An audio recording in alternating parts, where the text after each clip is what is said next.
Olá, pessoal. Bom dia. Sejam bem-vindos para mais uma aula do Preparatório ao BIFEP 2021, turma do ensino médio, né? Gostaria de desejar boas-vindas para vocês nesse sábado e dizer que hoje a gente vai trabalhar com os seguintes conteúdos, né? Leis de Newton, trabalho, energia e potência, tá? Então a gente vai trabalhar com esses temas hoje e resolver algumas questões logo após a apresentação dos bolsistas, né? No caso, Felipe Nascimento e Jaquiane Lima, né? É, eu vou apresentar aqui a tela para vocês e compartilhar o slide.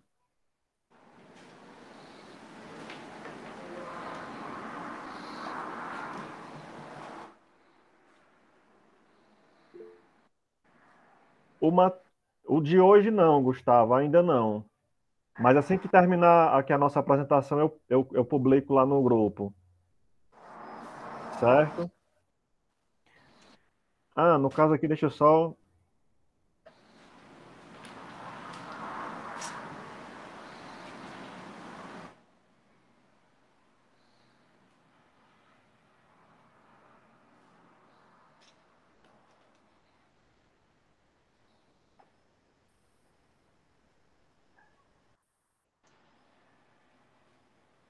Já está aparecendo para vocês o slide? Só um minuto, Marcelo. Tá carregando aqui. Pronto.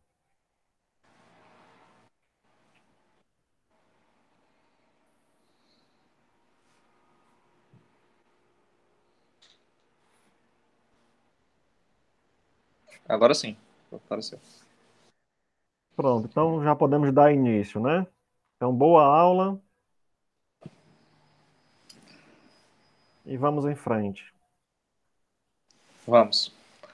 Bom, pessoal, bom dia. Nós estamos aqui com o nosso segundo encontro do preparatório para a Olimpíada Brasileira de Física, né, das escolas públicas. Tem a sigla OBFEP. Eu sou Felipe Nascimento e já que a Lima também é minha dupla para essa apresentação, nós temos a coordenação de Roberto, do doutor Roberto e do doutor Francisco José, e a supervisão do professor Marcelo, que foi esse que vos falou, né, agora. Pode passar, Marcelo. Então, como sumário, nós vamos tratar das leis de Newton, que a primeira lei seria o princípio da inércia, a segunda lei, o princípio fundamental da dinâmica, e a terceira lei, o princípio da ação e da reação. E vamos também contextualizar alguns conceitos de trabalho, energia e potência, certo? Então, como primeiro conteúdo assim, dessa nossa aula expositiva, seria a primeira lei de Newton. Então, é o princípio da inércia. Primeira pergunta que nos surge já é logo, o que seria essa inércia? Então, é o princípio da inércia, mas o que é inércia, né? Pode passar, Marcelo. Tem uma aqui. Então, como definição, nós temos que a propriedade de todo e qualquer corpo que faz com que ele permaneça em repouso ou em MRU, exceto se alguma força atua sobre ele, certo? Então, nós vamos entender esse conceito, essa definição, através de uma ação cotidiana do nosso dia a dia. Então, vamos supor que nós estamos trafegando em um ônibus, por exemplo. Aí, quando nós estamos no ônibus, por exemplo, nós estamos em movimento em relação à Terra, né, no caso, dependendo do referencial, e estamos em repouso também, se formos pegar outro referencial. E isso foi explicado, essa questão de referencial, na aula passada. Então, se o ônibus dá uma freada muito brusca, certo? Os passageiros, eles tendem, exatamente, Gustavo, essa definição que a gente vai dar depois da explicação, mas você já adiantou aí, mas é exatamente isso, no comentário no chat, Marcelo.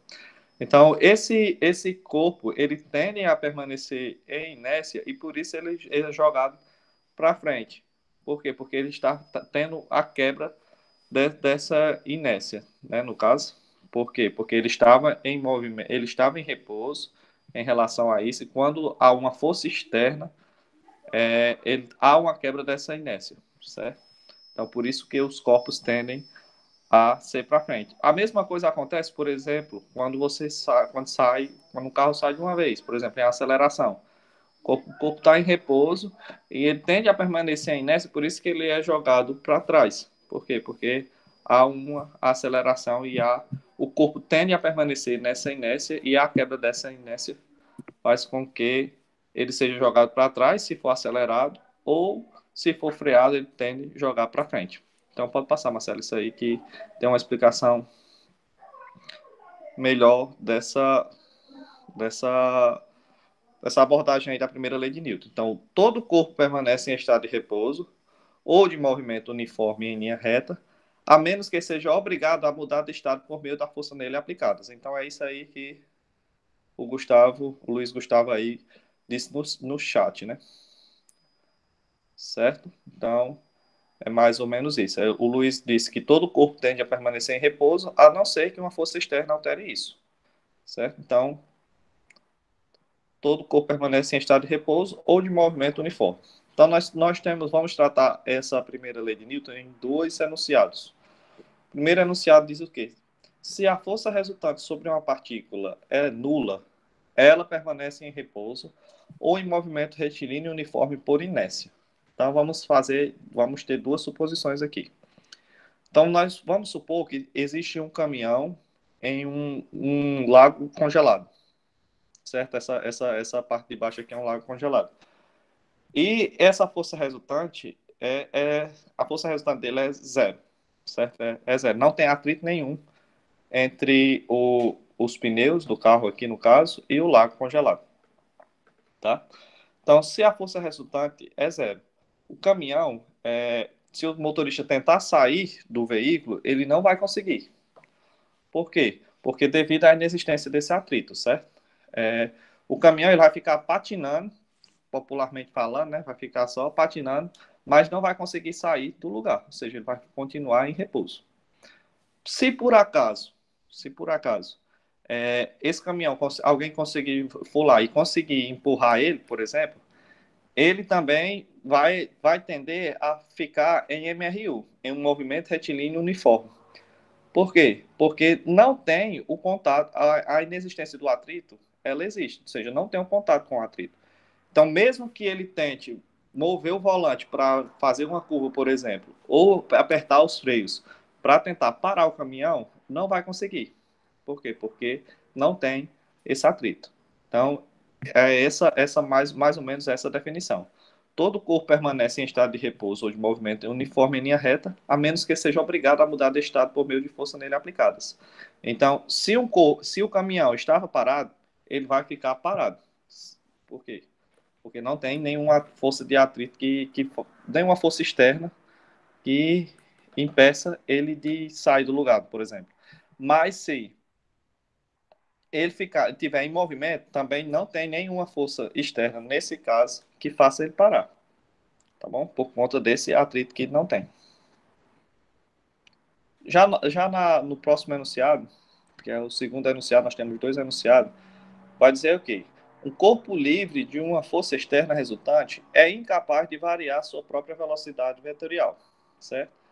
Então, pode passar, Marcelo, aí nós temos duas figurinhas aí, certo? Então, essas duas figurinhas, só um minuto aqui, nessa primeira figura aí, à esquerda de vocês, certo? Nós temos, vocês vão supor que é uma mesa plana, horizontal, né, como vocês estão vendo, e perfeitamente lisa, certo? Então, é como se fosse o cubo de gelo, né, no caso aí. E temos também um bloco que está desenhado aí, Marcelo tá até colocando aí mostrando aí com um mouse, sobre o qual é ligado a uma mesa com fio, certo? Então tem um bloco ligado com fio, certo? E ele vai permanecer realizando o movimento, em vez de ser MRU, agora vai ser MCU, que é um movimento circular uniforme em torno do centro, né? Nós sabemos que tem um módulo constante, né? Por conta que é uma circunferência. E a velocidade vetorial desse bloco, ele vai variar de ponto para ponto na trajetória, certo? Mas quem vai provocar essa variação na direção da velocidade desse bloco, né? Então, seria o quê? A força que está sendo aplicada nele. E quem está aplicando essa força? O fio, certo? Então, essa força que mantém o bloco em movimento circular, ou seja, é esse fio que vai manter o bloco rodando, podemos dizer assim. Agora, vamos supor que nessa imagem à direita, que o fio se rompa, ou seja, quebre. Então, o bloco ele vai escapar pela tangente, certo? Ou seja, vai escapar em linha reta e vai permanecer em movimento retilíneo e uniforme, que é essa figura que está aí, que Marcelo está indicando com o mouse, perdão, certo? Então, basicamente é isso. Então, a gente pode concluir que, eliminada a força que foi exercida pelo fio, o bloco torna-se incapaz, por si só, de variar sua velocidade vetorial. Ou seja, ele não tem capacidade para variar essa sua velocidade. Ele segue por inércia em uma trajetória reta com velocidade constante. Certo?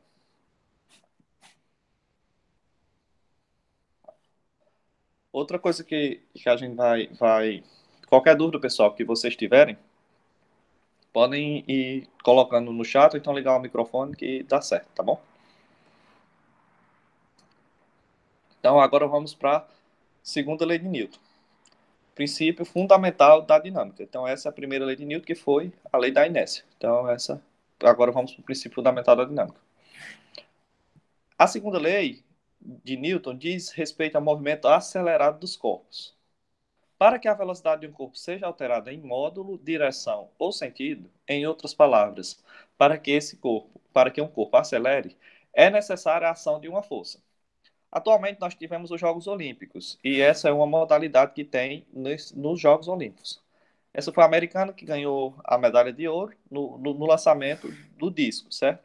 Então, isso aqui, essa modalidade, ela exemplifica bem essa questão da segunda lei de Newton, ou seja, é uma aplicação do cotidiano que explica o princípio fundamental da dinâmica. Pode passar, Marcelo. Tem sim. Então, quando no caso aqui a lançadora, ela aplica uma força no disco, quando é aplicada uma força no disco, ele faz com que ela adquira uma velocidade. Ou seja, ele vai partir do estado de repouso que ele está e a trajetória que ele vai percorrer, ele vai. Só um minuto, pessoal, que eu vou colocar aqui o computador para carregar, que está descarregando. Pronto. Então, ela vai partir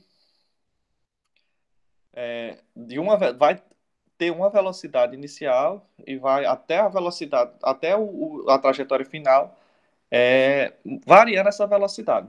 Então, na trajetória do disco, ele vai experimentar variações de velocidade no decorrer do tempo. E isso nada mais é, essa variação de velocidade, do que a aceleração. Certo? Então, a aceleração é a mudança de velocidade no decorrer do tempo, ou seja, é mais ou menos essa a explicação. A quantidade de movimento, o Luiz está dizendo aqui no chat, né? Que a quantidade de movimento tende a permanecer em repouso, a não ser que a força externa altere isso. Isso aqui foi um comentário anterior. E está dizendo agora que a quantidade de movimento depende da massa, força e velocidade, que é justamente o que eu vou explicar nesse próximo slide, que Marcelo vai passar aí, que seria a famosa fórmula, entendendo a famosa fórmula, né? Então, nós temos aí, por exemplo, as forças, elas são diretamente proporcionais, a aceleração é diretamente proporcional à força, podemos dizer assim. Então, se eu tenho uma força F1, eu vou ter uma aceleração A1. Se eu aumento essa força para F2, eu terei uma aceleração maior. Por quê? Porque a força foi maior. Então, se eu aumento ainda mais essa força, ter uma força F3 ainda maior, a minha aceleração será maior também. Então, aqui nós temos nessa parte de cima aí, uma, uma equação, uma fórmula, podemos dizer assim, que é uma proporcionalidade. Então, aqui, ó, F3 sobre A3 igual a F2 sobre A2 igual a F1 sobre A1. E esse K é uma constante de proporcionalidade, ou seja, é uma proporção que eles vão que está fazendo. certo? Então, isso aqui é uma forma mais aberta, mais, podemos dizer, mais complexa. Então, de forma genérica, nós temos que a força sobre a aceleração é igual à massa. Esse m aqui é como se fosse essa constante de proporcionalidade, certo? Então, em outras palavras, a força é igual à massa vezes a aceleração. De forma vetorial, nós temos essa equação aqui embaixo. A força resultante, essa é a famosa fórmula da segunda lei de Newton, a força resultante é igual à massa desse corpo vezes a aceleração que ele adquire, que ele tem, certo? Pode passar, Marcelo. Então, a força resultante igual a massa vezes a aceleração. Assim, nós dizemos que a aceleração e a força resultante, ela tem mesma direção e sentido. E o módulo da força resultante pode ser calculado pela equação. Ela tem mesma direção e mesmo sentido. Vocês podem perceber, poderam perceber, no caso, pela indicação das setas que tem lá. Você lembra? A força estava uma setinha lá, uma setinha rosa, a aceleração estava uma setinha azul. Todos têm a mesma direção e o mesmo sentido, certo? E o módulo da força resultante pode ser calculado pela equação. Força resultante igual a massa vezes a aceleração, em que A é o módulo dessa aceleração, tá bom?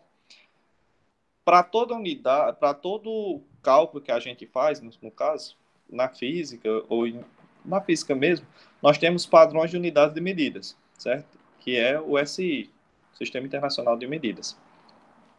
A massa, por exemplo, a unidade de medida dela no SI é o quilograma. A aceleração é 1 metro por segundo. Então, a força resultante é a junção dos dois. Então, quilograma vezes metro por segundo.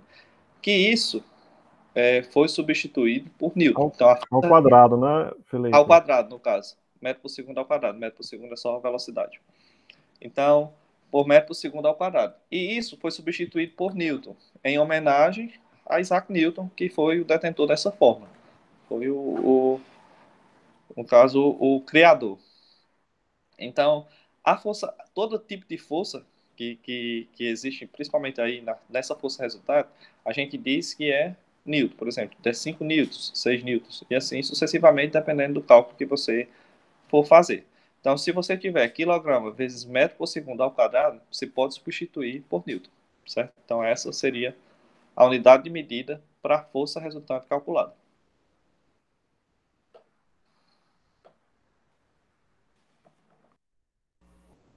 Então, aqui a gente tem a terceira lei de Newton, né?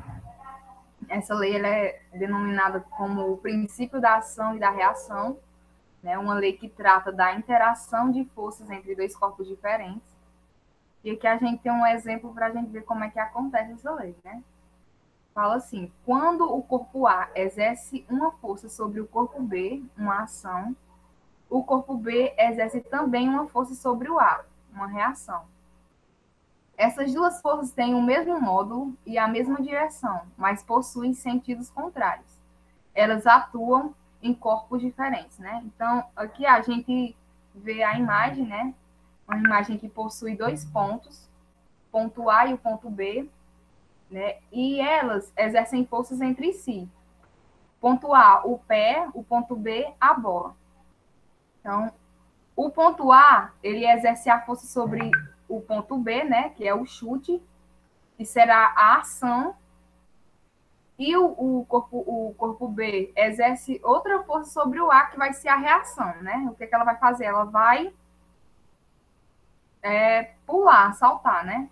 Então, nesse caso aqui, já que a força B em A é uma reação, ela vai passar a ser negativa, como a gente pode ver aqui na fórmula do lado. É basicamente isso.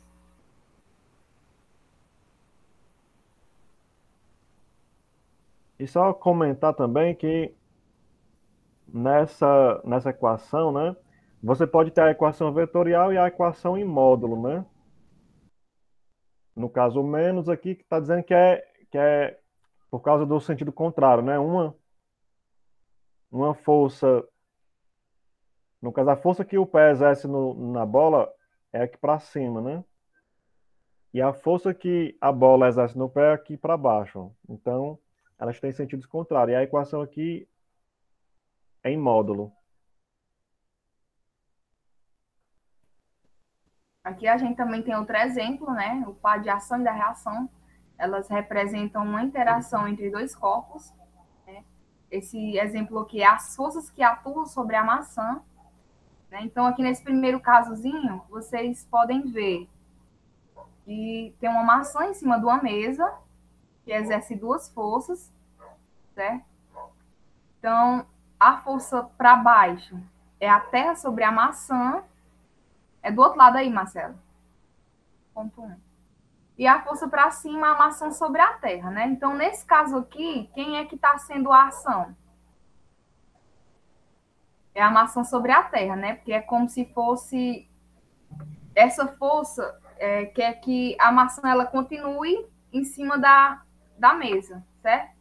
E essa força para baixo, que é da terra sobre a maçã, é como se puxasse a maçã para estar no chão, certo? Então, nesse caso aqui, a maçã sobre a terra, ela será a ação, e a terra sobre a maçã, ela será a reação, né?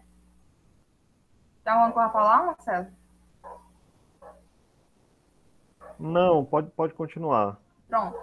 Nesse segundo caso, né, tá diferente, né? Existe também duas forças, da mesa sobre a maçã, que é para cima, e a maçã sobre a mesa, que é para baixo, né? Então, nesse caso aqui, quem será a ação? A ação será a mesa sobre a maçã, né? Porque se não existisse a mesa ali, a maçã estaria onde? No chão, né? Então, essa outra força que exerce é como se fosse para a maçã estivesse no chão, certo? Então, nesse caso aqui, a ação será a mesa sobre a maçã e a reação, a maçã sobre a mesa. É um poucozinho complexo, mas tendo outra visão dá para entender. Eu vou só comentar no slide anterior que eu acabei esquecendo. E nessa equação aqui, né, na verdade aqui a equação é para ser em módulo, né? Então não tem essa setinha aqui. Né? Eu acabei não percebendo isso. Então a força resultante é igual a massa vezes a aceleração, né? No caso é em módulo. Então aqui nessa equação não tem a setinha em cima. A equação vetorial é essa daqui, né? Então sem a setinha é para ser em módulo mesmo, certo? No caso aqui o A é só para fazer essa correção. Pronto, então agora a gente vai para trabalho, né? Então, essa palavra, quando vem na cabeça da gente, a gente já pensa o quê? Já pensa o trabalho do cotidiano, né? O trabalho das tarefas do dia a dia, né? Só que o trabalho na física, ela é totalmente diferente, né? Que o trabalho da física, ela estuda a medida de energia, né? Então, trabalho é uma medida de energia transferida ou transformada através de uma força que causa um deslocamento, certo? Então, trabalho é isso, é uma energia, né, que é transformada em força e através dessa força ocorre um deslocamento, né, como vocês podem ver aí nessa imagem. Acho que vocês também conhecem esse esporte, né, que é beisebol. Sabe como é que ocorre, né? O homem ele tem que lançar uma bola, né? Através da força, vejam que é através da força que ele usa, a bola vai acontecer o quê? Vai percorrer um deslocamento. Então, o trabalho é basicamente isso. É uma força que é uma energia que é transformada em força, né? Que através dessa força causa um deslocamento. Então, a fórmula usada para o trabalho é essa daqui, ó. T, essa letrinha grega, que também pode ser representada, vocês podem encontrar em outro livro, como W, né? Que também representa força. Então, T igual a força vezes o deslocamento, certo? Então, aqui é a formulazinha que é usada. Trabalho de uma força inclinada. Então, a gente vê aqui também nessa imagenzinha, né? O homem está puxando um bloco, né? E percebam que a força que ele está usando através da corda, né? Está o quê? Inclinada, certo? E com essa inclinação, dá para a gente notar também que dá para ver esses tracejados, né? Esse tracejados quer dizer o quê? Quer dizer o sentido do deslocamento que o homem está tendo com o bloco, certo? Com isso, forma um ângulo, o ângulo θ, né? O ângulo θ. Então, a fórmula usada para o trabalho de força inclinada é essa: trabalho igual a força vezes o cosseno desse ângulo, né? Vezes o deslocamento. Então, aqui do lado a gente tem algumas características que são usadas para essa força, né? A força ela deve ser constante, ela é constante, é uma força constante. A força que se deve utilizar no cálculo do trabalho é a componente de F, né? Força na direção do movimento, como está sendo usado aí na imagem.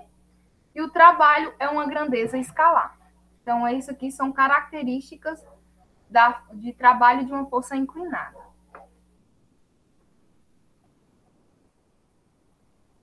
Então, existem 3 tipos de trabalho, certo? Trabalho motor, o resistente e o nulo. E aqui tem algumas imagens para vocês verem por cima como acontece. Então, agora eu vou explicar cada um mais a fundo. Pode passar, Marcelo. Então, aqui a gente tem um trabalho motor, né? Que é quando a força está total ou parcialmente no sentido do deslocamento, o cosseno negativo, né? Como vocês podem ver aqui na imagem, né? O homem, ele está exercendo uma força através da corda, né? E essa força que ele está tendo para poder deslocar o bloco está sendo o quê? Está sendo favorável, porque os dois estão indo no mesmo sentido, certo? Então, embaixo da imagem fala assim: a força F que o homem exerce na caixa no meio da corda realiza trabalho motor, ou seja, positivo, né? Porque eles estão todos do mesmo lado. Isso pelo fato da força ser favorável ao deslocamento.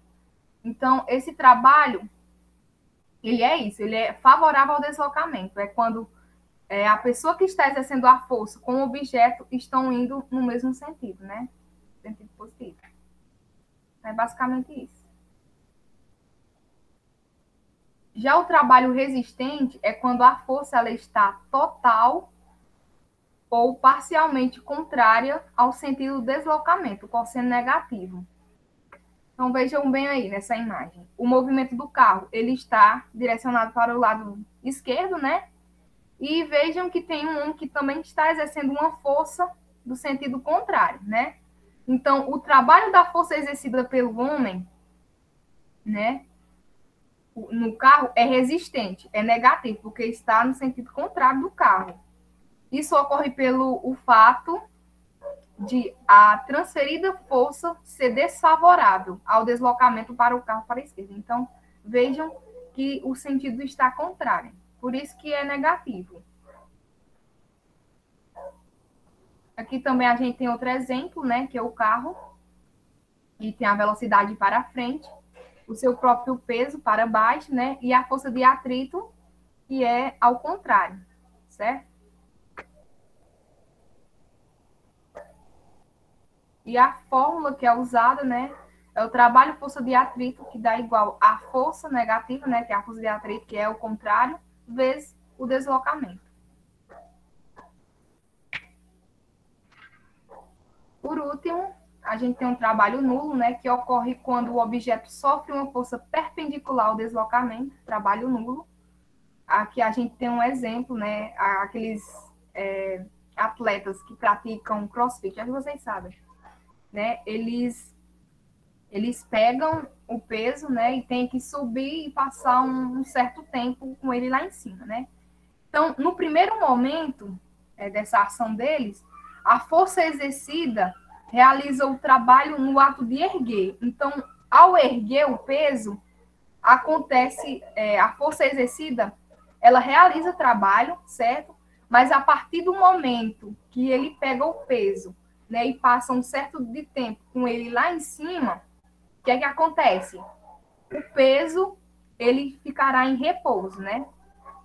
Existe força, mas o peso ele continuará em repouso, Por isso que ele é nulo, né? Mesmo com a aplicação da força, né? Porque há força nesse procedimento aqui, né? Há força, mas não há deslocamento. Então, se não há deslocamento, não há trabalho.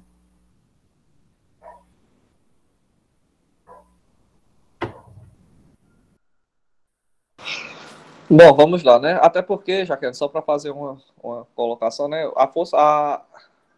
Para calcular o trabalho, você tem que ter algum deslocamento, né? Porque a fórmula em si já diz. Se o deslocamento é nulo, então vai ser alguma coisa multiplicada por zero. Logicamente, não vai ter trabalho, certo? O Luiz Gustavo está participando bem aqui no chat. Ele diz que é o gasto da energia. Mas qual é essa energia? O que é energia na física, né? Então, como explicação, nós temos que energia é uma grandeza física que se conserva, certo? É conservativa. A energia sempre é conservativa. Isto é, a quantidade total dela nunca muda. Pode variar, mas não muda a sua quantidade total. Em outras palavras, admite-se que a energia é a capacidade de realizar trabalho, certo? Então, a energia é a capacidade de realizar trabalho. Trabalho foi essa parte que Jaqueline acabou de explicar. Existem diversas formas da energia permutar entre si, certo? Ou seja, podem transformar-se uma nas outras, certo? Então, nós temos aqui alguns tipos de energia, tá? Nós temos a energia mecânica, temos a energia térmica, temos a energia elétrica, que é essa que nós utilizamos mais diariamente, e temos a energia química também, dentre tantas outras. Dentro da energia mecânica, nós temos a energia potencial e a energia cinética. Aqui nós não trouxemos a fundo assim, as explicações com fórmulas, como foi o trabalho, porque senão ia ficar uma aula muito extensa. Daria, tipo assim, uma aula só para explicar os tipos de energia. Por quê? Porque a energia mecânica, EM, vai ser igual à energia potencial mais a energia cinética. Ou seja, há uma variação, pode haver uma variação entre uma e outra. Mas no final, a energia mecânica sempre vai ser conservativa, sempre vai ser igual. Ou seja, a energia potencial pode ser maior do que a energia mecânica, mas o total vai dar a mesma. A energia cinética pode ser maior do que a energia potencial, mas o total da mecânica vai dar a mesma, certo? Então, temos a energia térmica, que é essa que Marcelo está passando aí o mouse. A energia elétrica, que é praticamente hoje nós não vivemos sem energia elétrica. E a energia química, que é a energia aí dos átomos que eles fazem as suas experimentações, seus experimentos, né, no caso. Então, outro comentário que o Luiz está dizendo aí, Marcelo, que é um site bem legal para ajudar a física, é o FET. Então, a gente já faz a utilização desse simulador, no caso, e é um site bem bacana mesmo, Luiz. E só para complementar aqui a fala de Felipe, né? Quando a gente fala em termos de energia, né? A energia, ela, num aspecto mais geral, ela se conserva, de fato. Quando a gente fala de energia mecânica, aí a coisa muda de figura, porque a gente precisa saber se no sistema há ou não forças dissipativas, certo? Como é o caso, por exemplo, do atrito e da resistência do ar. Então, essa situação aqui da energia potencial e cinética, né, a soma delas se conservar, vai depender exatamente da existência ou não desse tipo de força. Então, no caso específico da energia mecânica, ela só vai se conservar se no sistema não tiver nenhum tipo de força de resistência, né? Nenhum tipo de força de atrito. Exato. Certo? São várias situações, né? Por exemplo, no looping, seria uma situação em que a energia poderia se conservar ou não. Por quê? Porque vai depender também do material que o loop está realizando, essas coisas tudo, né? Mas, enfim, em resumo, esses seriam alguns tipos de energia, aqueles que estavam ali. Tem outros tipos de energia, mas daria uma apresentação assim, completa só para você discutir esses tipos de energia. Aqui a gente trouxe e conceituou algumas. E como frase, assim, eu acho que mais conhecida, tem aquela de Lavoisier que na natureza nada se cria, tudo se transforma. Então, a energia pode ser dizer que é isso. Nem pode ser criada, nem pode ser destruída, só transformada. E isso é para complementar também essa frase, né? Essa transformação, né, de energia, ela é, ela é realizada, né, através da aplicação de uma força, né? Exato. O trabalho realizado por uma força é que faz essa transformação de uma forma de energia em outra. Exato. Como a gente pode citar como exemplo, por exemplo, as hidrelétricas transformam a energia das águas em energia elétrica. Então, há uma transformação desse tipo de energia de um termo em outro. Certo? E existem vários outros, né? Vamos lá, dar Isso. continuidade. Aqui a gente tem a potência, né? A potência é um sistema com. Peraí. A potência de um sistema consiste na rapidez com que ele realiza suas atribuições. A potência, tanto maior quanto menor, é o intervalo de tempo utilizado na execução de uma mesma tarefa. Então, potência é isso, né?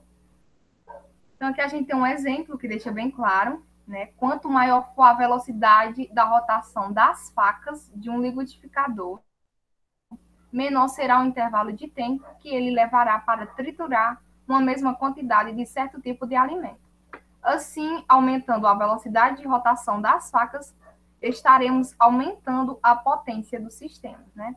Então, aqui do lado a gente tem um liquidificador, né? Nós sabemos que ele tem um controlezinho de velocidade, né? Então, quanto maior for a velocidade, maior será a potência que o liquidificador terá para triturar todos os alimentos, né? Então, aqui é um exemplo muito óbvio, assim, deixa bem óbvio como acontece a potência, né? Quanto maior for a velocidade, maior será a potência.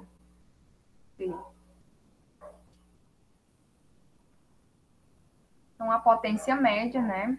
Ela é definida por POTM, né? Que significa potência média, com o quociente da energia transferida, ΔE, né? A variação da energia, pelo intervalo do tempo, variação do tempo, em que essa transferência ocorreu. Então, a fórmula representada, né?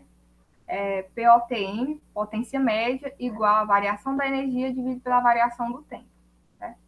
Essa energia transferida equivale a um trabalho. Assim, a potência mecânica média também pode ser dada por... Aqui é outra forma de usar, né? Essa forma, potência média igual ao trabalho dividido pela variação do tempo, certo? Então, a unidade de potência, ela também é obtida pelo quociente da unidade de trabalho ou energia, ou também pela unidade de tempo, né? A unidade de tempo a unidade da potência será igual à unidade do trabalho dividido pela unidade do tempo, certo? E no sistema internacional SI, a unidade do trabalho é em joule, é igual a joule, e a unidade do tempo é igual a segundos. Então, a unidade da potência é igual ao joule dividido por segundos, né? Que dá igual ao watt.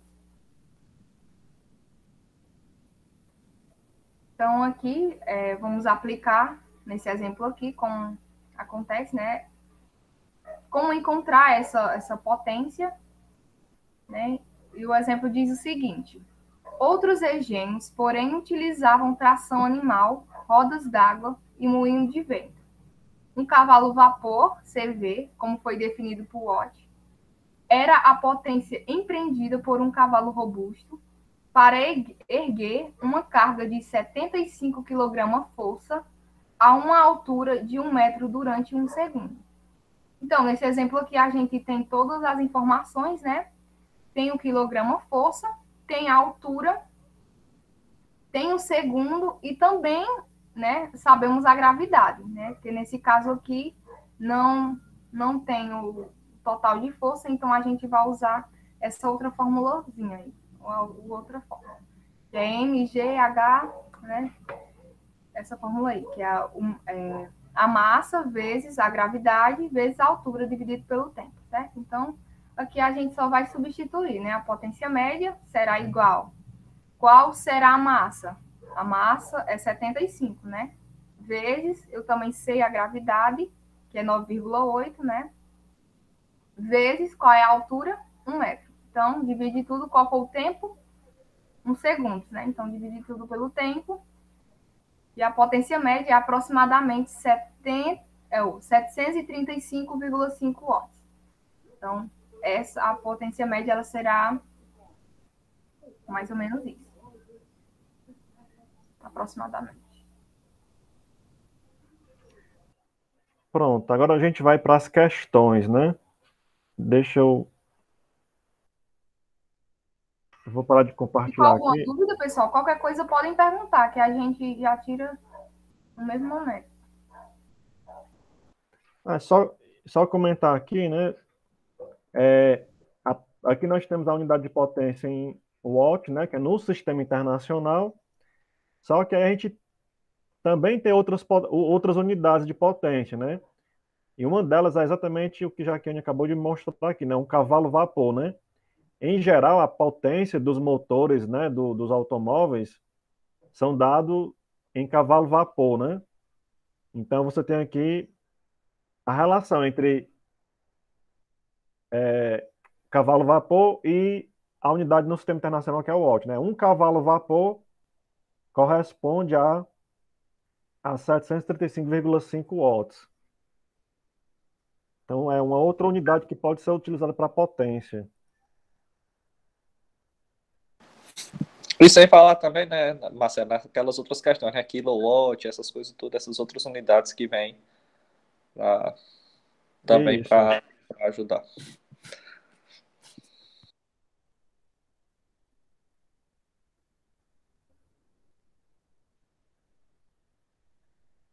Já aparece a tela para vocês.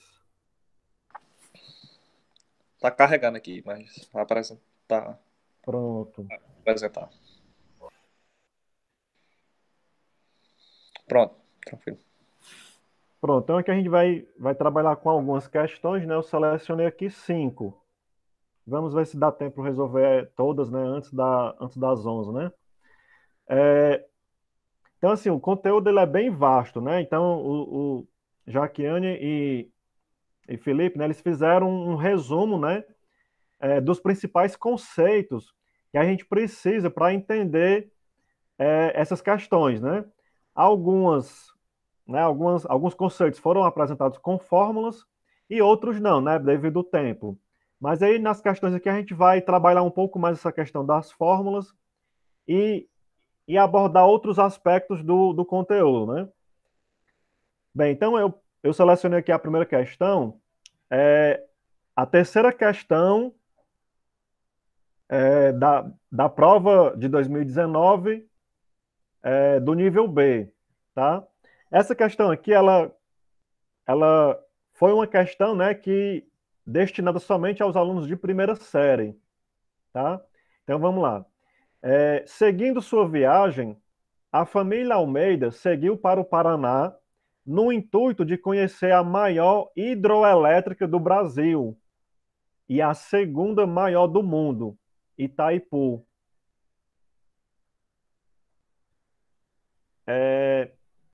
Depois de ouvir as explicações de todo o processo de condução da água do reservatório até as turbinas e de como elas fazem o rotor do gerador se movimentar, Carlos fez questão de anotar as transformações de energia mencionadas. Identifique a transformação de energia que não ocorre nesse processo. Bem, aqui do lado nós temos uma imagem, né, retratando o esquema de uma hidrelétrica, né, um esquema básico. Então você tem aqui um reservatório com água, né? Aí você tem aqui a represa, no caso aqui são as paredes, né, que confinam essa água. E aqui você tem um, numa situação onde você tem um gerador e aqui nós temos um esquema mais, um zoom melhor desse gerador, né? Então você observa que a água ela passa por uma queda, né? E ela vai passar através do gerador. Aí você tem aqui nesse esquema mais aqui em cima, ó, a entrada de água. Então quando a água entra, ó, ela vai girar essas pailetas, ó, certo?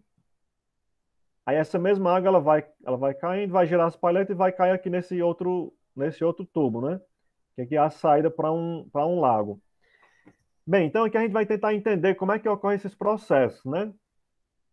Então no item A, né? O movimento da água produz transformação de energia térmica em energia cinética? B. Ao perder a altura, a água sofre transformação de energia potencial gravitacional em energia cinética. C. O atrito com a tubulação produz transformação de energia cinética em energia térmica. D.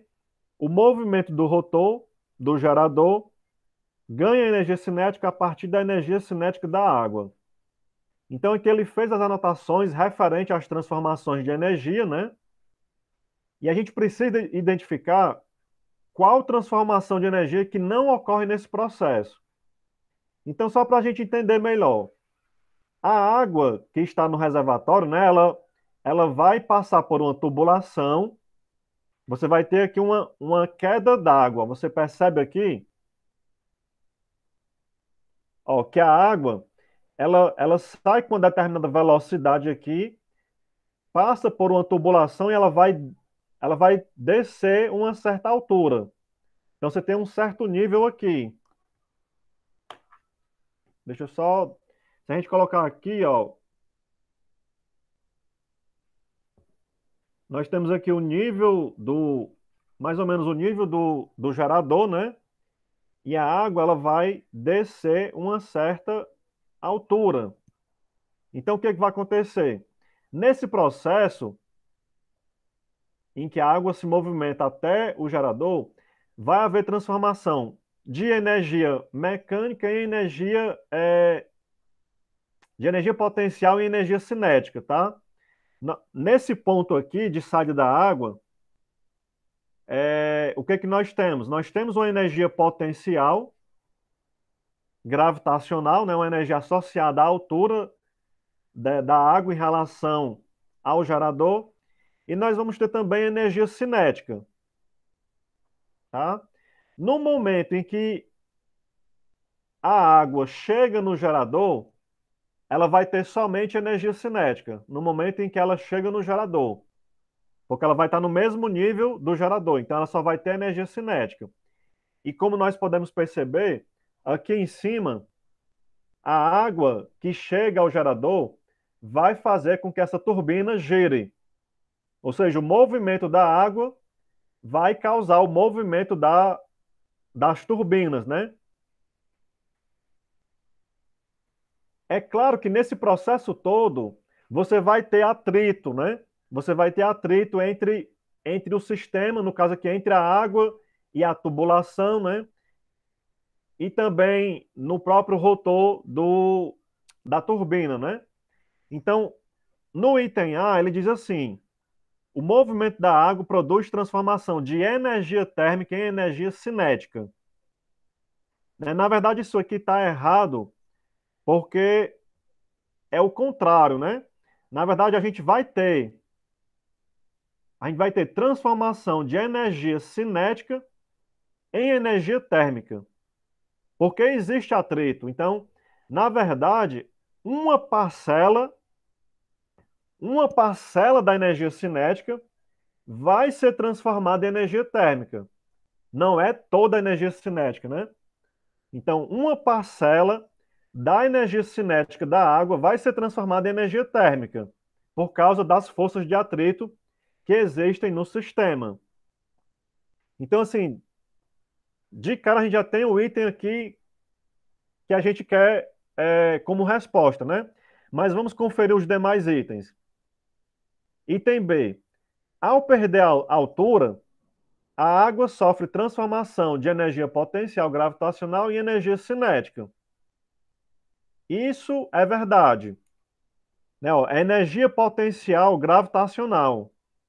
Então, essa energia potencial gravitacional, ela está, sim, relacionada com a altura. Então, à medida em que a água desce, ela vai perder energia potencial gravitacional, ao mesmo tempo em que ela ganha o quê? Energia cinética. Então, no item B, esse processo, ele realmente ocorre, né? No item C, aqui a gente pode dizer que o item A, o processo ele não ocorre. No item C, aliás, no item B, o processo ocorre sim. No item C agora, o atrito com a tubulação produz transformação de energia cinética em energia térmica. É justamente o oposto do item A, né? O atrito com a tubulação produz transformação de energia cinética em energia térmica. Isso também é verdade. No caso do item C, esse processo, ele realmente ocorre, né? E no item D, o movimento do rotor do gerador ganha energia cinética a partir da energia cinética da água. Esse processo também ocorre. Então, só recapitulando, né? A energia da água aqui na saída do reservatório é uma energia potencial gravitacional, né? Juntamente com a energia cinética, porque ela sai com uma certa velocidade aqui. Então, tem energia potencial e tem energia cinética. Mas à medida em que a água desce, ela perde energia potencial e ganha energia cinética, né? A energia cinética aumenta com a queda d'água. É claro que ao passar pela tubulação, devido às forças de atrito, esse aumento de energia cinética, no caso, vai ter uma parte dela que vai ser transformada em calor, em energia térmica. E ao chegar no rotor, a energia do movimento da água vai ser transformada em energia cinética da turbina, né, do rotor. Então, esse item dele também ocorre, né? O processo descrito no item B também ocorre. Então, como ele pede, né, para a gente identificar qual transformação de energia não ocorre, né, nesse processo, então a resposta correta é o item A, certo? É o item A. Alguma dúvida no chat? Não, Marcelo, até agora eu reforcei lá, dizendo que quem tivesse dúvida podia perguntar, mas até agora tá tranquilo. Não tem nenhuma pergunta, não. Pronto. Vamos agora para uma questão também da prova de 2017, de nível B, né? Foi a sétima questão.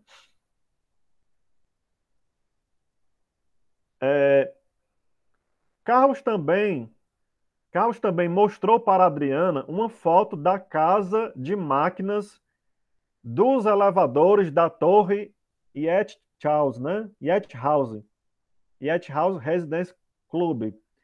O engenheiro que acompanhou Carlos nessa visita disse que o elevador possui um contrapeso, funcionando como uma máquina de atiúde.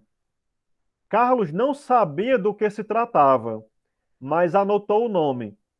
Pesquisando na internet, viu uma questão sobre essa máquina, com a presença de um corpo de 2,4 kg e outro de 3,6 kg.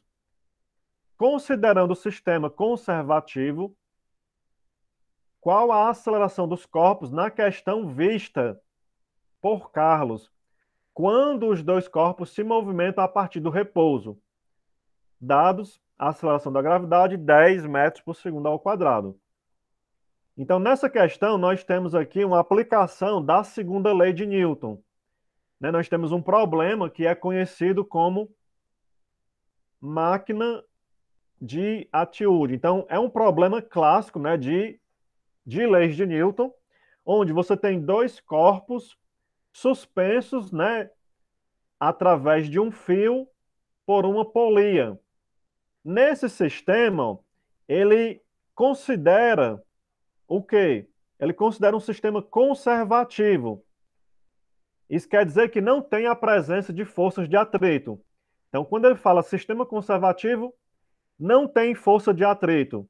Quer dizer que a energia se conserva, né? Nessa questão, a gente vai trabalhar com as leis de Newton. Então, essa informação aqui vai servir para quê? Para dizer que não tem força de atrito. Bem, nesse problema, você percebe que os corpos estão suspensos. Então, neles atuam somente o quê? Somente a força peso. Vamos chamar esse primeiro bloco de 1. Vou colocar aqui 1. E o outro bloco de 2. Então, nós temos aqui a força-peso atuando sobre o bloco 1 e a força-peso atuando sobre o bloco 2. Então, essa é a primeira força que você identifica. A força-peso é a força que a Terra exerce sobre os corpos, né? Além disso, nós temos a interação do fio. Nós temos a interação do fio com os objetos aqui, com os corpos. Só para esclarecer aqui, né? O fio aplica uma força no bloco, puxando o bloco para cima, tá? Então, essa força de tração aqui, que eu vou chamar de T1, é a tração que o fio exerce no bloco. Observe que o bloco ele não cai. A terra puxa ele para baixo, né? A terra puxa ele para baixo, mas o bloco não cai. Por quê? Porque o fio puxa o bloco para cima. Então, nessa configuração aqui, o sistema ele encontra-se em repouso. Tá? O sistema encontra-se em repouso. A tração que o fio aplica no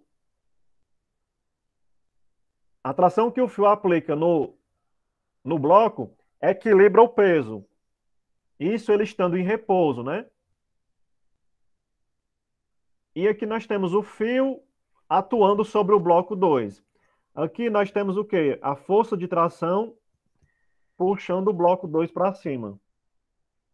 Vamos chamar aqui de T2. No fio, né, essa força é ao contrário. Se eu fosse desenhar aqui a força que atua no fio, ó, na extremidade do fio vai ser uma força para baixo. T1 vai ser para baixo. No caso aqui seria menos T1, né? Que é a força de ação e reação. E aqui nós teremos um menos T2. Mas para esse problema a gente não vai precisar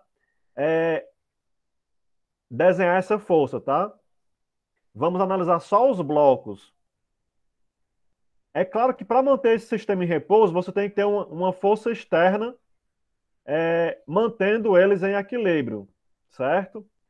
Mas e agora? Como é que eu vou determinar a aceleração? Lembrando que eles vão se mover a partir do repouso, né? Então nós temos aqui o bloco 1 e o bloco 2. No bloco 1 atuam somente peso e tração. No bloco 2 também, somente peso e tração. Então a gente vai aplicar aqui a segunda lei de Newton. Força resultante é massa vezes aceleração. Você pode escrever a equação tanto vetorial quanto a equação em módulo, né? Em módulo é só você tirar a seta dos vetores, né? Então como é que a gente vai fazer aqui? A gente sabe, pessoal, que o bloco 1, pelo tamanho aqui na figura, né? O bloco 1 ele tem uma massa de 2,4 kg. E o bloco 2, uma massa de 3,6 kg. Tá? Então, o peso 1 ele é menor. No caso, eu coloquei aqui o bloco menor como sendo o 1, né? Antes de partir para a segunda lei, vamos calcular o peso, né? O peso é o produto da massa pela gravidade. Então, quanto vale o peso 1? A massa, 2,4 vezes a gravidade 10. Então, peso 1, 24 newtons. Já o peso 2 vai ser a massa vezes a gravidade, só que para o bloco 2, né? P2. A massa do bloco 2 é 3,6 vezes 10. Então, o peso 2 é 36 newtons. Então, nós temos o peso 1 e o peso 2. Analisando, né, aqui essa imagem, como o bloco 2 ele tem um peso maior, é natural que ele, a partir do repouso, se mova para onde? Para cima ou para baixo? Como o peso 2 é maior, né, então ele vai descer.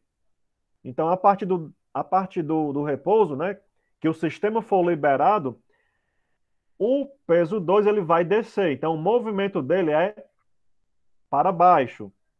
Já o bloco 1 ele vai subir, né? Então, o movimento dele é para cima. Bem, a força resultante, nesse caso, né, em que eles partem do repouso, a força resultante vai indicar, ela vai estar, na verdade, no mesmo sentido do movimento. Já que eles partem do repouso, ao entrar em movimento, é porque a força resultante está apontando naquele sentido do movimento. Então, nós podemos dizer que, no caso do objeto 2, a força resultante em 2 é para baixo e a força resultante em 1 é para cima. A gente vai aplicar a segunda lei de Newton para os dois blocos. Então, eu escrevo aqui, ó. Força resultante em 1 é igual a massa 1 vezes a aceleração. Isso em módulo. No bloco 1, eu sei que o movimento é para cima. Se o movimento é para cima, é porque o valor da tração 1 é maior do que o peso 1. Então você vai, como eles têm sentidos opostos, né?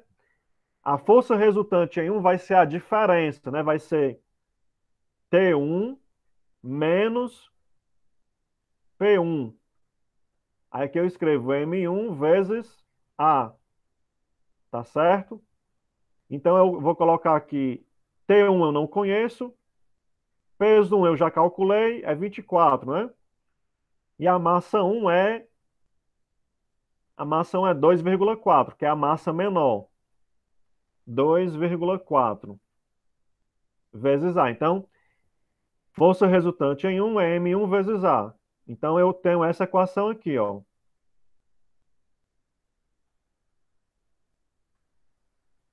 Aplicada ao bloco 1. Vamos aplicar a segunda lei de Newton para o bloco 2.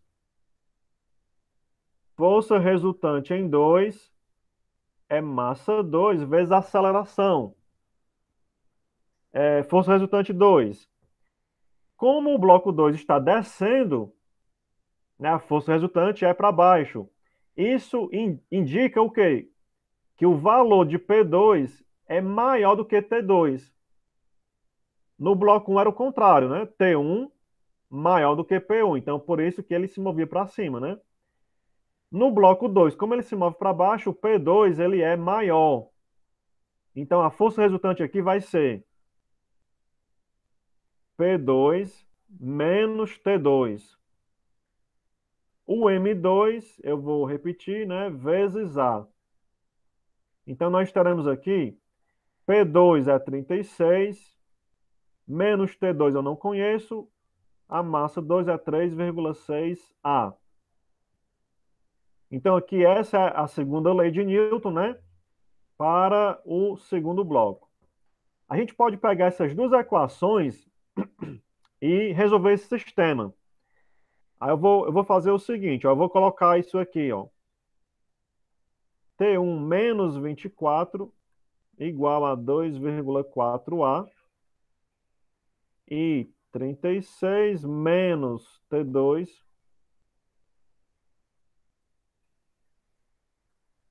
igual a 3,6A. E aqui nós temos um detalhe que eu acabei esquecendo de falar, que é o seguinte, em relação a essas trações, né? Nesse exemplo aqui, né, o que é que nós temos nesse exemplo? Um objeto, aliás, dois objetos ligados através de um fio. Aqui nessa questão ele não está dizendo, ele não informa a condição que a gente precisa adotar aqui, que é um fio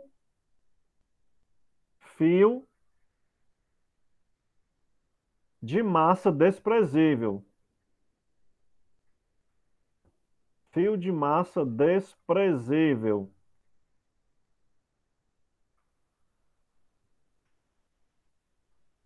Quando a massa do fio é desprezível, ou seja, quando a massa do fio é aproximadamente zero, o que que nós temos como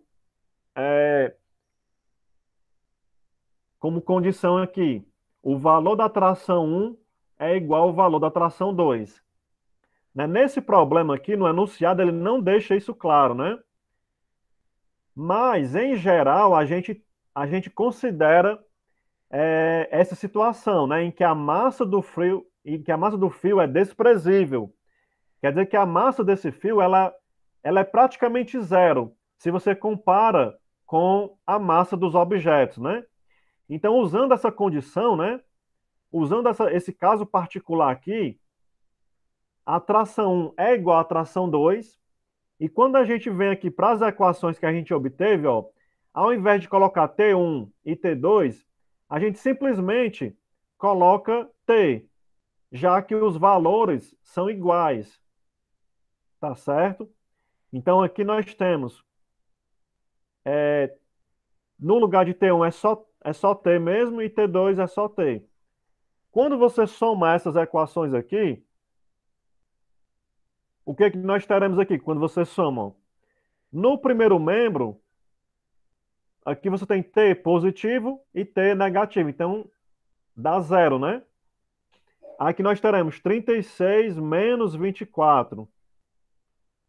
E aqui você vai ter 2,4 mais 3,6, né?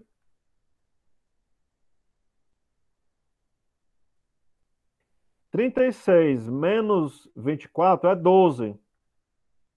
2,4A mais 3,6A, 6A. Dessa forma, 6A é igual a 12, né?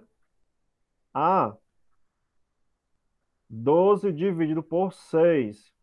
Então, A vai ser 2 metros por segundo ao quadrado. Esse é o valor da aceleração a que os objetos vão estar submetidos, né? 2 metros por segundo ao quadrado, então o item correto é o item C. Então aqui é uma aplicação, né, da segunda lei de Newton, onde você vai usar a segunda lei de Newton para os dois objetos. Tá certo? Então o item correto, o item C. Vamos para a questão 3.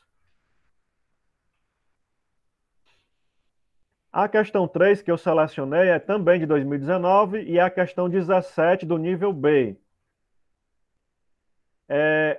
A família Almeida, deixa eu só dar um zoom aqui. A família Almeida usou a estrada de ferro Carajás a fim de se locomover de São Luís a Paraupebas, no Pará, com 892 quilômetros de extensão. Carajás é a maior ferrovia de passageiros em operação no Brasil. Em um trecho, um trem de 100 toneladas sobe, em movimento retilíneo uniforme, uma ladeira inclinada de 26 graus, conforme nós temos aqui a figura, né? Então, o trem ele vai subir uma ladeira inclinada de 26 graus. Nessa situação, a força de atrito contrária ao movimento do trem possui um coeficiente de atrito de 0,2. Nesse trecho, qual o valor da força que aponta no sentido do movimento do trem. No caso aqui, a força motora. Então, ele dá os valores do seno de 26 graus e do cosseno, né? Aí ele pede essa força, a força que aponta no sentido do movimento, né? Ele quer saber qual é a força motora desse trem. Observe que as respostas, né, estão com uma unidade um pouco diferente, né? Força, a gente sabe que no sistema internacional é em newtons, mas aqui nós temos tonelada-força, né? Bem, então essa questão aqui, ela envolve vários conceitos, né? Envolve conceito de equilíbrio, né, da primeira lei de Newton, envolve conceito de plano inclinado, de segunda lei de Newton, e também de unidades, conversão de unidades.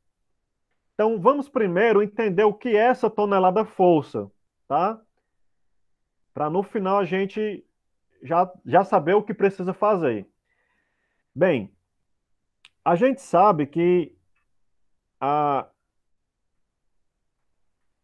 a força resultante, né, é massa vezes a aceleração da gravidade, né? Aliás, força resultante é massa vezes a aceleração. A gente pode escrever que o peso de um objeto é massa vezes gravidade, né? Nesse problema aqui, ele não deixou claro o valor de G, se é 10 ou 9,8. Mas, em geral, a gente utiliza aqui nesses problemas o valor aproximado de 10 metros por segundo ao quadrado. Tá? Então, sabendo que o peso é massa vezes gravidade, é comum existir outras unidades de força que é feita em relação à massa. Por exemplo, eu tenho aqui a massa de 1 quilograma, tá? Só um exemplo aqui, 1 quilograma. Jaquiane aqui falou na apresentação dela o seguinte, ó, nessa questão de cavalo-vapor, né, ó. Apareceu aqui, ó, 75 quilogramas força. Mas o que é essa carga de 75 quilogramas força? Vamos entender agora. A massa sendo 1 quilograma e a gravidade sendo 10, qual é o peso? Vamos lá. Peso, a massa é 1 quilograma, né? Multiplicado por 10. Então, o peso, ele é 10 newtons.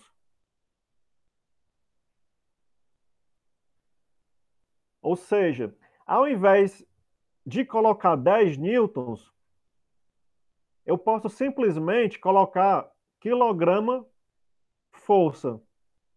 Ao invés de colocar 10 newtons, eu coloco quilograma força. Então, isso aqui quer dizer o quê?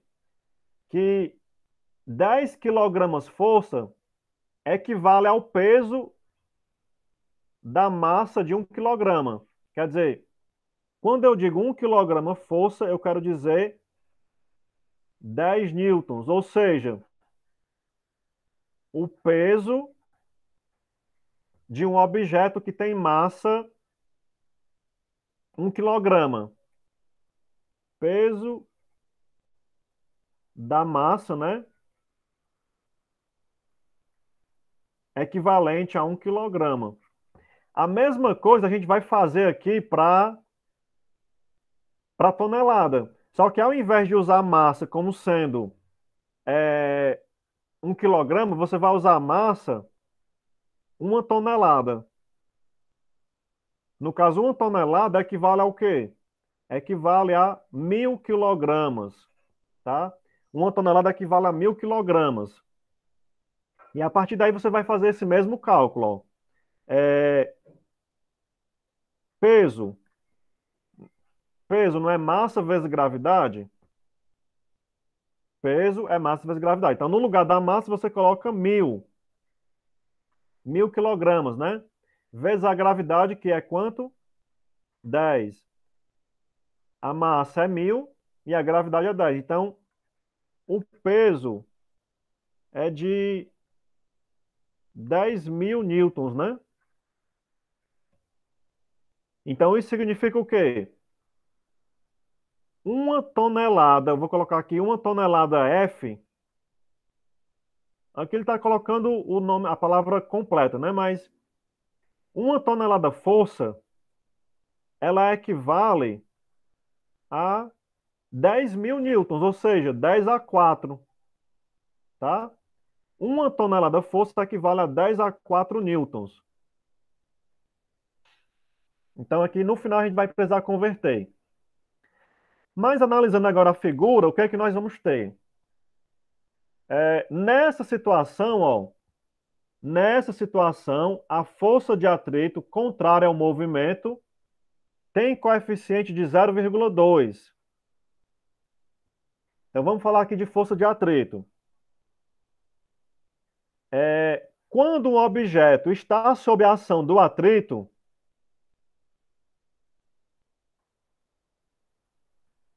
como é que a gente calcula essa força de atrito, né? Existem duas situações. Existe o caso em que o plano em que o objeto está se movendo é horizontal. Digamos que o movimento é para a direita. A força de atrito ela é sempre contrária ao movimento. Então, a força de atrito ela é contrária ao movimento. Tá? E você calcula a força de atrito por meio dessa equação aqui, ó. Coeficiente de atrito vezes a força normal. Em uma situação em que você tem o plano horizontal, você tem aqui o peso para baixo, peso do objeto para baixo, né? E tem a força normal para cima. Peso para baixo, força normal para cima. Nessa situação em que o movimento é horizontal, ó, a força normal ela é igual ao peso. Então, quem é a força normal? Massa vezes gravidade. Se o plano for horizontal, força normal é massa vezes gravidade. Então, eu escrevo aqui: força normal, coeficiente de atrito, massa vezes gravidade.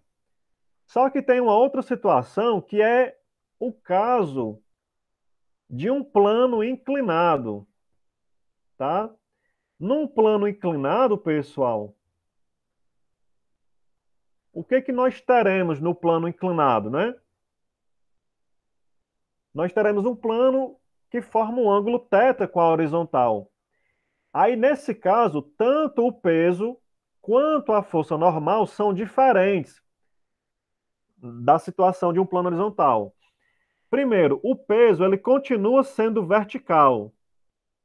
O peso continua sendo vertical, tá?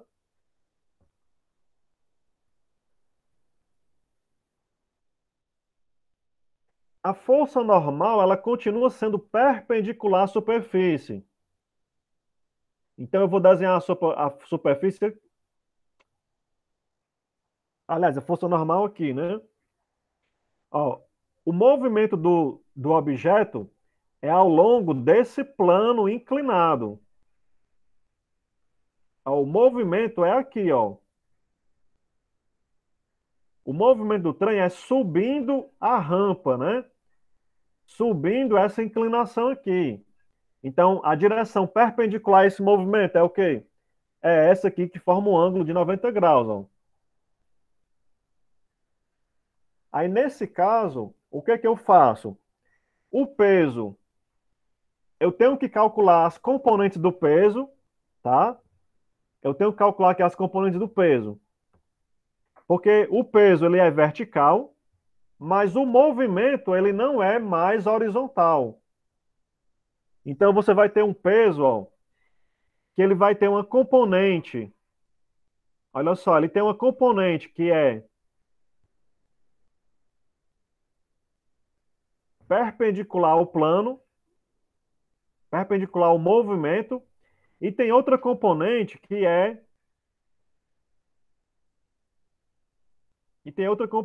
ela é paralela ao plano, está na mesma direção do plano, tá? E como é que eu faço o cálculo desses PX e PY, né? Se você observar aqui, ó, nesse triângulo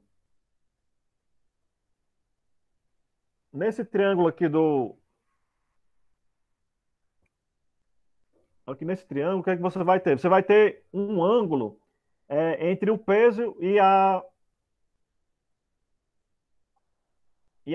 as suas componentes, tá?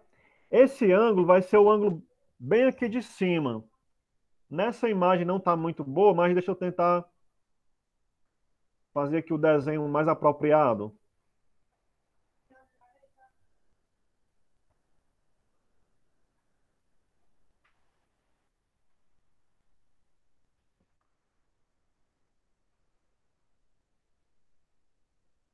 Aqui eu tenho o peso.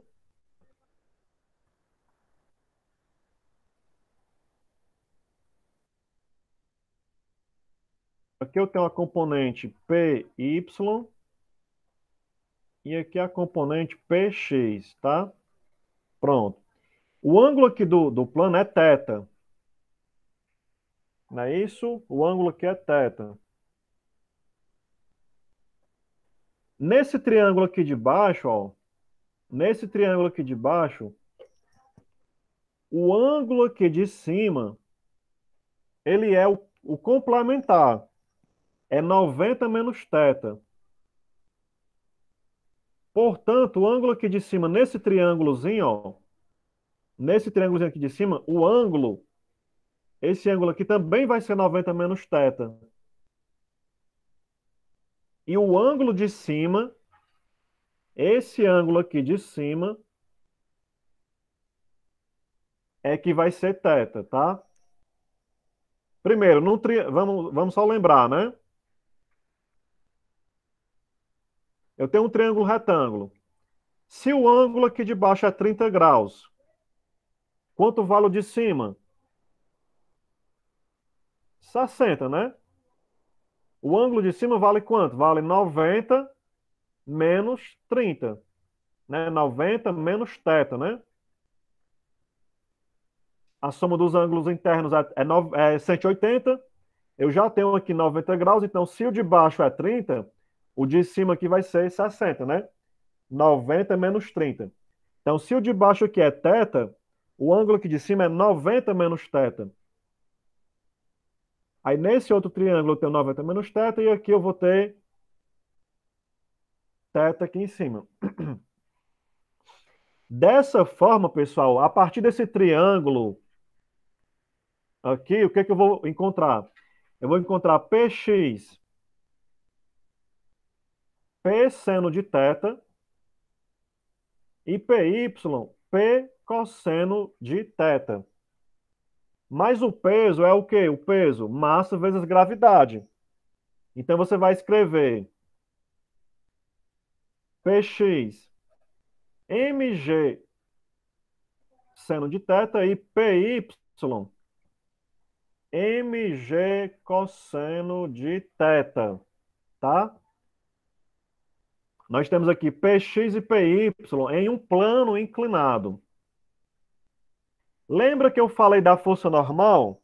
Ó, a força normal no plano horizontal, ela é o quê? É igual ao peso. A força normal no plano horizontal, ela é igual ao peso, ó. Ela é oposta ao peso. Força normal para cima, peso para baixo. Nesse problema, a força normal, ela é oposta a quem? A força normal, ela é oposta ao peso? Na verdade, no plano inclinado, a força normal, ela é oposta ao PY. Como não tem movimento nessa direção, né?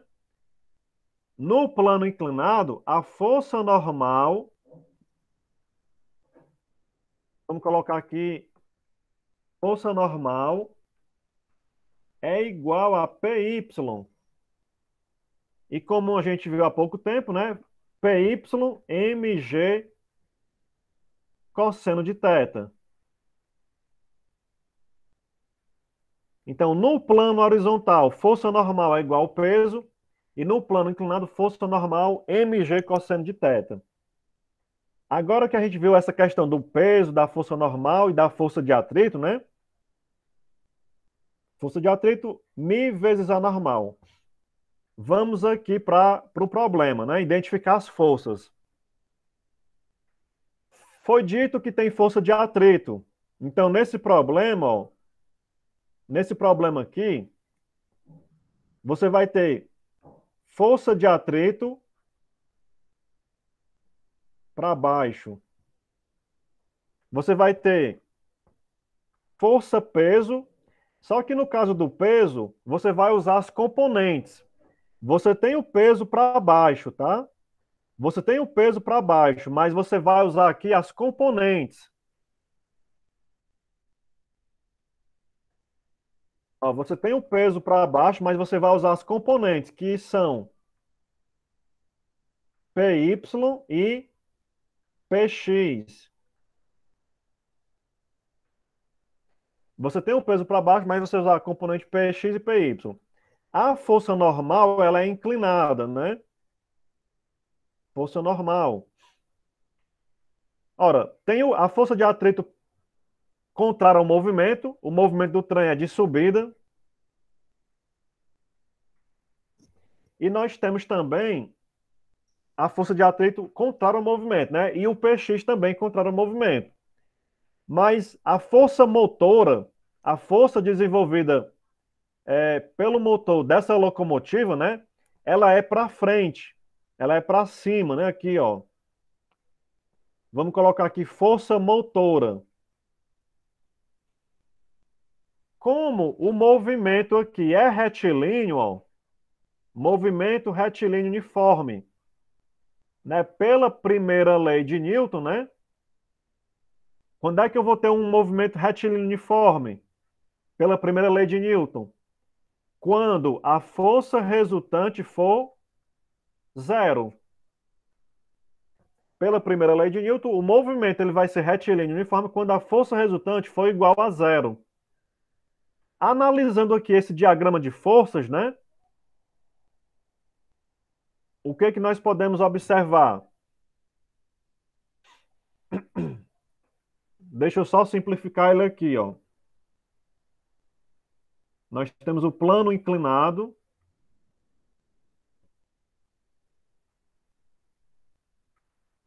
Aí você tem as forças. Você tem força de atrito. Você tem Px. Tem Py. E tem força normal. E, claro, a força motora, né? A força motora do trem. Então, como o sistema está em equilíbrio, né? Força resultante é zero, ó, na direção do plano. Na direção do plano, o que é que você vai ter aqui? Vou colocar aqui paralelo ao plano. Paralelo ao plano, você tem, ó, força motora, força de atrito e Px. Então, você escreve aqui, ó, a força motora, ela deve ser igual à força de atrito mais o Px, tá? Isso na direção paralela ao plano. Na direção perpendicular ao plano, você tem apenas a força normal e a força PY. Então, força normal é igual a PY. Então, a gente vai precisar usar essas duas relações aqui. Agora eu vou fazer o cálculo aqui embaixo, tá? Força normal é igual a PY, né? Força normal é igual a PY, que é no perpendicular ao plano.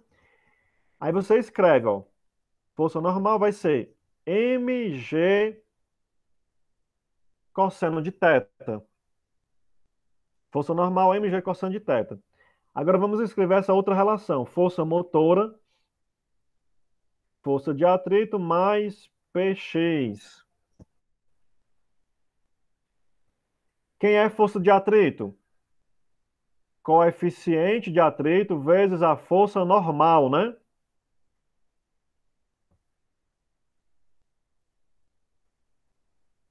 Mais o Px. Só que a força normal, a gente sabe que ela é igual a PY, né? Força normal é igual a PY. Então, a força motora vai ser coeficiente PY. Eu substituo mg cosseno e o Px eu substituo mg seno. Agora a gente vai substituir os valores. O coeficiente de atrito, ele deu na questão como sendo igual a quanto? Coeficiente de atrito 0,2. Então, o coeficiente de atrito é 0,2. Para facilitar aqui, antes de substituir, a gente pode colocar esse mg em evidência. Vamos colocar mg em evidência, que facilita. Pegando aqui o primeiro termo, você tem, ó, mi cosseno de θ, mais o segundo termo vai ficar seno de θ. Pega o primeiro termo, divide por mg. Fica só mi cosseno, né? Pega o segundo termo e divide por mg. Vai ficar só o seno. Então, assim, a gente vai ficar com um cálculo melhor. A massa é 100 toneladas, né? A massa do trem, ó. A massa do trem, 100 toneladas. Como eu sei que uma tonelada é 1.000 quilogramas, ó, 100 toneladas. Mas uma tonelada é 1.000 quilogramas. Então, a massa desse trem é de 100.000 quilogramas, tá? A massa do trem é 100.000 quilogramas. Então, eu vou substituir aqui 100.000, né? Deixa eu ver que é 100 e 3 zeros. 100.000 multiplicado pela gravidade, que é 10. Aí nós teremos mi 0,2. O cosseno de θ é o cosseno de 26 graus. Na questão, ele dá o valor do cosseno, ó, 0,9. Deixa eu só...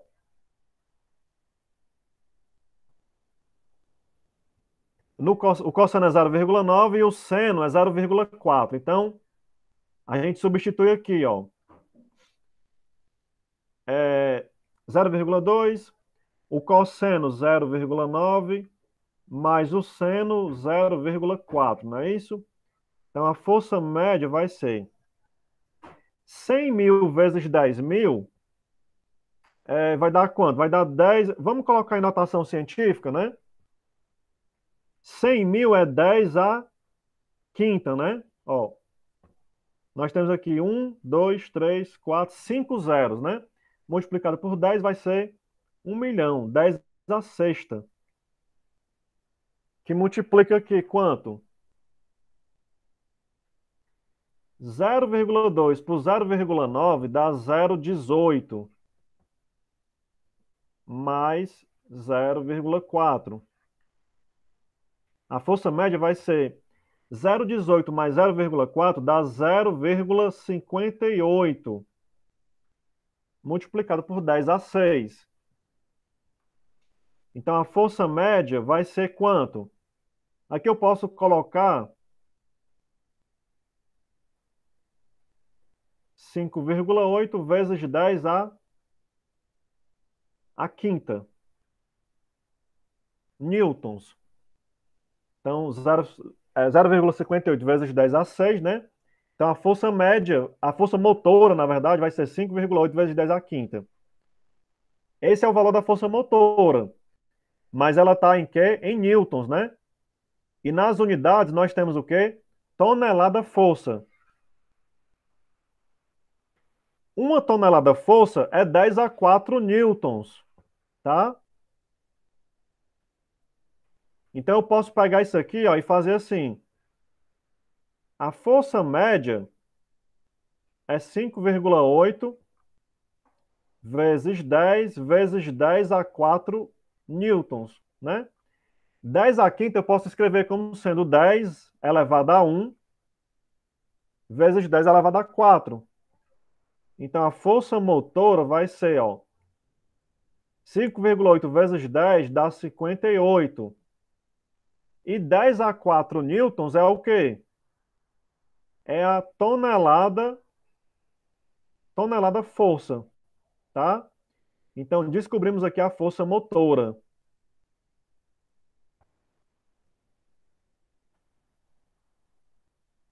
Então o item correto dessa questão é o item D. É o item D, tá certo? Assim, é muito conceito para trabalhar nessa questão, né? Equilíbrio, né? Saber que a força resultante é zero, porque o movimento retilíneo é um movimento retilíneo uniforme. Força de atrito, plano inclinado, né? Que também dá um certo trabalho para você entender, né? Então, assim, tudo isso está envolvido nessa questão. E assim, já estamos nos encaminhando para o final, né? 10h47. As outras questões que eu selecionei também tem plano inclinado envolvido, tá? Questão 4. A questão 5 também tem plano inclinado. Então, assim, essas questões, elas são recorrentes, tá? A questão 4 que eu selecionei, essa é a 3, a questão 4 é de 2019 também e é do nível C, tá? A questão 5 também é do nível C e ela é de 2018. Então, assim, são questões recorrentes. Cai uma ou duas questões na prova, mas elas são recorrentes. Então, quer dizer, é uma questão que você sabe que vai cair. Então, você pode focar nesse conteúdo, né? Na verdade, todos os conteúdos caem. Mas aí você vai tentar focar naqueles que você tem, que você está entendendo menos, né? Que aí você estudando ele uma vez, outra vez, você vai conseguir entender, tá certo? São questões um pouco complicadas, né? Mas são questões recorrentes. Então, a questão 4 e a 5 eu vou deixar para vocês, né, como exercício. E vocês podem tentar resolver elas, né? E ao longo da semana, se vocês quiserem tirar as dúvidas, é só colocar lá no grupo, tá certo? Então, eu acho que a gente pode estar encerrando essa aula, né? Antes de encerrar, vocês têm alguma pergunta? No chat, Marcelo, ainda tá tudo ok. Tá tudo tranquilo, sem nenhuma pergunta. Pronto, então assim, Luiz, então eu tenho essas questões aqui, né? Aí eu vou deixar elas como exercício para vocês resolverem, tá? Eu vou postar esse material para vocês ainda agora pela manhã e qualquer dúvida é só colocar lá no grupo, tá? exatamente.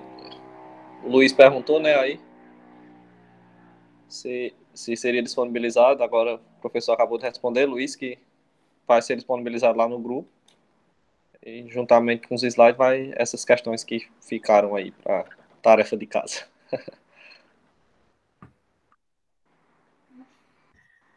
Então é isso, né, pessoal? A gente agradece a participação de vocês, né, nesse sábado. Dizer que a gente está à disposição para tirar as dúvidas, né? E é isso, né? Passa aí a fala para Jaquiane, para Felipe, né?